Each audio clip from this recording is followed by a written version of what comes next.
חזרנו למנחת שהיינו ביום הראשון, שצילמנו כאן.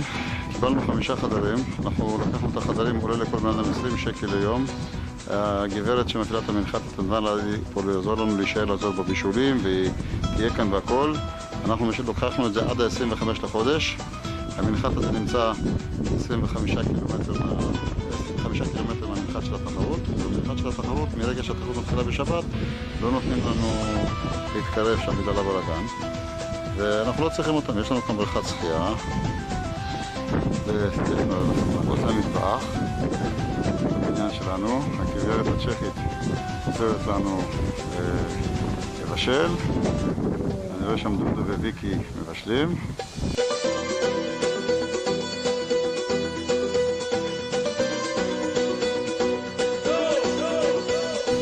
פה זה הטברנה שיש בחוץ, וזה האוטו שלנו, וכאן קשרנו את המטוסים על הרחבת דשא.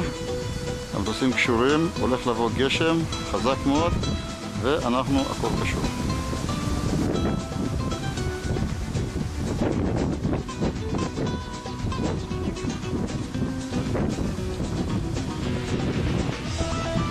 רוח חזקה.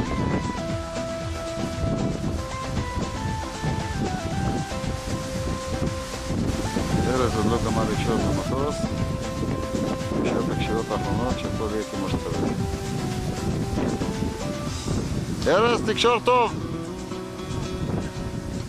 קושר, בטח קושר. קשרנו הכל כמו שפנים. מטוסים קשורים לגדר, עם חבלים, הזנב קשור עם יתדות, הכל קשור, מכוסה. זה המסלול. המטוס של זיו עדיין קשור מחוץ למסלול ליד העצים, אין לנו רוח איפה שהוא נמצא, העצים שלנו נתחו לרוח.